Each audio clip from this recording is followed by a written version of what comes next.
জামাতের আমির ডক্টর শফিকুর রহমানের আইডি থেকে মেয়েদেরকে নিয়ে একটা বাজে পোস্ট করা হয়েছে।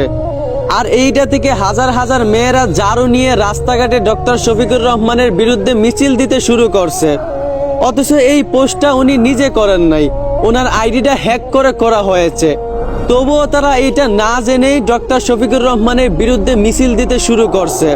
আরে ভাই, এক সময় যে বিএনপি নেতা প্রকাশ্যে বলেছিল মেয়েদের কাপড় খুলে নিবে, তখন তো কোনো বাপের বেটিকে দেখলাম না রাস্তায় নেমে মিছিল দিতে।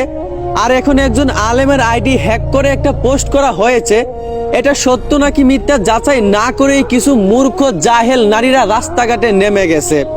কিছু ছেলেরাও দেখলাম ডক্টর শফিকুর রহমানের বিরুদ্ধে কথা বলতেছে।